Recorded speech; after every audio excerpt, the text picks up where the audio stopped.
मित्रों, हम अगले क्वेश्चन को सॉल्व करने वाले हैं। Question number 5। क्वेश्चन 5 है, a fraction becomes 9/11 if 2 is added to the both numerator and the denominator।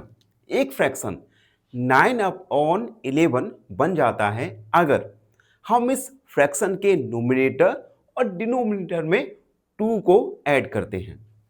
If 3 is added to both numerator and denominator, it becomes 5/6। अगर इस फ्रैक्शन के नोमिनेटर और डिनोमिनेटर में हम 3 को ऐड करते हैं तो फ्रैक्शन 5/6 बन जाता है। हमें फ्रैक्शन फाइंड करना है। ठीक है, तो देखो, आपको पता है फ्रैक्शन में एक नोमिनेटर होता है, एक डिनोमिनेटर होता है। तो मित्रों, सबसे पहले तो हम नोमिनेटर को x और डिनोमिनेटर को y मान लेते हैं। तो लिखेंगे लेट numerator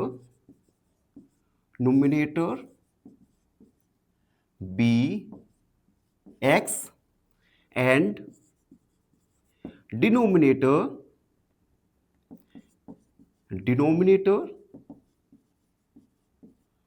be y। हमने न्यूमरेटर को x और डिनोमिनेटर को y मान लिया, तो हमारा फ्रैक्शन क्या बनेगा? Fraction x/y। ठीक, यहां तक हो आपको समझ आ गया। अब क्वेश्चन में कहा गया है गिवन डेट क्वेश्चन में कहा गया है कि अगर हम फ्रैक्शन के नोमिनेटर और डिनोमिनेटर में हम 2 को ऐड करें, तो हम फ्रैक्शन के नोमिनेटर में 2 को ऐड किया और डिनोमिनेटर में 2 को ऐड किया, तो फ्रैक्शन 9/11 बन जाता है। अब हम यहां पर क्रॉस मल्टीप्लाई करके एक लीनियर इक्वेशन फाइंड करेंगे। तो 11 का मल्टीप्लाई x + 2 के साथ इक्वल 9 का मल्टीप्लाई y + 2 के साथ। 11x + 22 equal 9y + 18। 11x - 9y equal 18 - 22। 11x - 9y equal -4। ये है इक्वेशन फर्स्ट। अब क्वेश्चन में फिर से कहा गया है कि अगर हम नोमिनेटर और डिनोमिनेटर में 3 को ऐड करें तो फ्रैक्शन बिकम्स 5/6। तो हम लिखेंगे ऑल्सो, अगर हम फ्रैक्शन के नोमिनेटर में 3 को ऐड करें और डिनोमिनेटर में 3 को ऐड करें तो फ्रैक्शन 5/6 बन जाता है। अगेन क्रॉस मल्टीप्लाई करेंगे और एक अनदर लीनियर इक्वेशन फाइंड करेंगे। तो 6 का मल्टीप्लाई x + 3 के साथ और 5 का मल्टीप्लाई y + 3 के साथ। तो 6x + 18 equal 5y equal 15 plus का आएगा 6x - 5y इक्वल 15 - 18।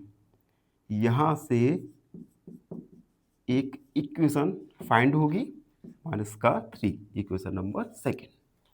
तो हमने इक्वेशन फर्स्ट और इक्वेशन सेकेंड फाइंड कर लिया, जिसे हम लिखेंगे आर इक्वेशंस आर। पहला इक्वेशन 11x - 9y इक्वल -4 और 6x - 5y इक्वल -3। ये है सेकेंड, ये है फर्स्ट। अब हम in pair of linear equation से हमारे पास 2 पेयर ऑफ लीनियर इक्वेशन आ गई हैं। अब in pair of linear equation को हम सब्स्टिट्यूशन मेथड की हेल्प से सॉल्व करेंगे और x और y का वैल्यू फाइंड करेंगे। तो अभी तक हमने लगभग क्वेश्चन का आधा पार्ट सॉल्व कर लिया है। ये ना जो हमारे वीडियो का पता है सबसे अर्ली फेस कब आता है? जब मुझे ये इरेज करना पड़ता है, क्योंकि जब मैं इरेज करता हूँ, कहीं ना कहीं मुझे पता है कि आप सब बच्चों का मन डाइवर्ट होता होगा, लेकिन क्या ही कर सकते हैं, अभी हमारे पास रिसोर्सेज नहीं हैं, हमारे पास इतना बजट नहीं है कि हम इस वाइट बोर्ड की जगह एक डिजिटल बोर्ड खरीद सकें। लेकिन कभी ना कभी तो हमारे पास पैसा आने ही वाला है, और जब ये पैसा आ गया तो सबसे पहले तो एक वाइट बोर्ड की जगह, इस वाइट बोर्ड की जगह एक अच्छा सा डिजिटल बोर्ड मैं लेने वाला हूँ। ये होगा, पता नहीं कब, लेकिन होगा। चलो क्वेश्चन पर आते हैं। तो ये है इक्वेशंस, इन्हें हम एलिमिनेशन मेथड की हेल्प से सॉल्व करेंगे। तो हम लिखेंगे using elimination method four from equation first, equation first क्या है, 11x माइनस 9y इक्वल -4। यहाँ से हम x का वैल्यू फाइंड करेंगे। तो 11x इक्वल -4 प्लस 9y। अब यहाँ से हम x का वैल्यू फाइंड कर लेंगे।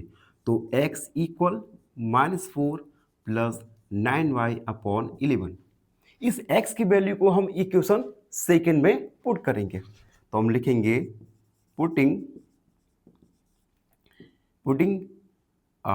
x in equation second. Equation second है 6x माइनस 5y इक्वल -3। तो 6x की जगह -4 प्लस 9y अपॉन 11 पुट किया, -5y इक्वल -3।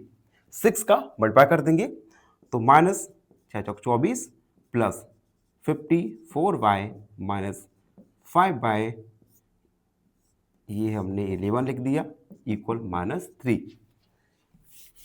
अब हम क्या करेंगे, 5y के अपॉन में 1 मान लो, 1 और 11 का एलसीएम आएगा 11। तो हम एलसीएम लेंगे, एलसीएम हमारा आ गया 11 माइनस 24 प्लस 54y। 11 का मल्टीप्लाई -5y के साथ होगा, तो माइनस का 55y इक्वल आएगा हमारा -3।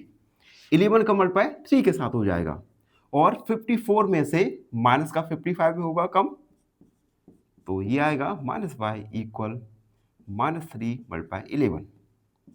-y इक्वल -33, माइनस का 24 प्लस का 24 हो गया। माइनस का y इक्वल सब्ट्रैक्ट कर देंगे तो आएगा हमारा माइनस का 9। y का वैल्यू आ गया हमारा प्लस का 9। ये हमारा y का वैल्यू आया। अब इस y की वैल्यू को हम इक्वेशन फर्स्ट में रखेंगे और x का वैल्यू फाइंड करेंगे। तो हम लिखेंगे putting y equal 9 in equation first. Equation first है 9x माइनस 9, y की जगह 9 रखा, equal -4। 11x minus 81 equal -4। 11x equal -4 plus 81। 11x equal 77। x equal 77 upon 11। x का वैल्यू आ गया हमारा 7।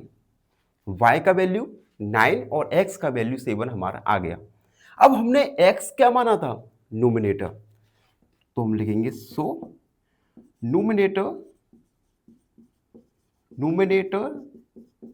x equal 7 and denominator y equal 9। तो हमारा fraction क्या बनेगा, फ्रैक्शन 7/9। तो हमारा फ्रैक्शन निकल के आया 7/9। तो इस प्रकार से हमने क्वेश्चन नंबर 5 को सॉल्व किया। आई होप आप सबको अच्छे से समझ आ गया होगा। फिर भी कोई डाउट है, कोई भी क्वेरी है, तो उसे कमेंट में लिख दीजिए, हमसे जुड़िए, और please please please an option को सब्सक्राइब करो। धन्यवाद, हमेशा प्रसन्न रहो।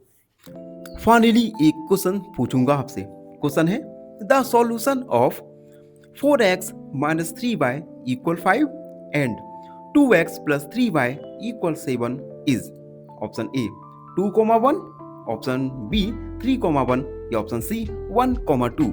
इस क्वेश्चन का आंसर कमेंट सेक्शन में जरूर लिखिए। बने रहिए हमारे साथ एन ऑप्शन पर। धन्यवाद।